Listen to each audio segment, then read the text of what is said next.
Hello. അപ്പോ നമ്മൾ ഇന്നലെ വീഡിയോ ഇട്ടിട്ടുണ്ടായിരുന്നില്ല. ഇന്നലെ സാറ്റർഡേ അല്ലേ, കുട്ടീസൊന്നും സ്കൂളിൽ പോകണ്ട. അപ്പോൾ ഇത് സൺഡേ, ഇന്ന് തന്നെ എടുത്ത വീഡിയോ ആണ്. ചപ്പാത്തിയുടെ മാവ് നല്ല സോഫ്റ്റ് ആയിട്ട് കുഴച്ചെടുത്തിട്ടുണ്ട്.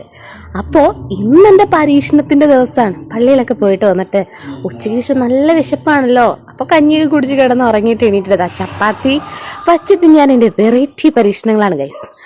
അപ്പോൾ ഈ സവാള ചുമ്മാ ഒന്ന് കട്ട് ചെയ്തെടുത്ത് മുളക് പൊടിയും ഞാൻ മല്ലിയിലയില്ലാത്തതുകൊണ്ട് സാമ്പാർ മല്ലിയാണ് ഇട്ടത് കേട്ടോ.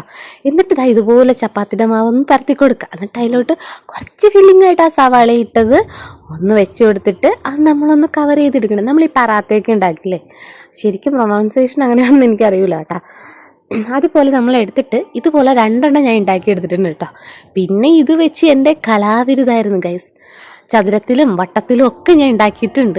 അത് കഴിഞ്ഞിട്ട് ഈ മാവ് വെച്ചിട്ട് നമ്മൾ ഈ ഗോതമ്പ് മാവ് ഉപ്പ് മാത്രം ഇട്ട് പച്ചവെള്ളത്തിൽ നന്നായിട്ട് കുഴച്ചെടുത്ത് കഴിഞ്ഞാൽ ഇതിൽ തന്നെ നമുക്ക് ചപ്പാത്തിയും പൂരിയൊക്കെ നല്ല പെർഫെക്റ്റായിട്ട് ഉണ്ടാക്കാൻ പറ്റും. ആ കുഴയിലാണ് കാര്യം.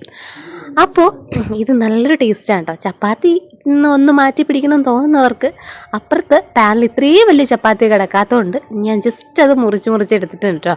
പിന്നെ ഈ ഉള്ളിയും ഗോതമ്പും കൂടി കുഴിച്ച് എന്താ പറയുക, ഒരു ഉള്ളിവട പോലെ ഉണ്ടാക്കിയെടുത്തിട്ടുണ്ട്. എന്നിട്ട് 2 തുമ്മൽ വന്നതാണ് ഗൈസ്.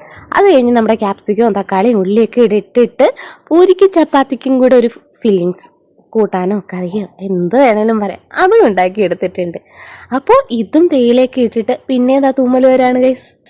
അപ്പോൾ തുമ്മി ഒരു പരിവായിട്ടുണ്ട്. ഇതാ നമ്മുടെ പൂരിയും ചപ്പാത്തിയും ഒക്കെ റെഡി. ബൈ.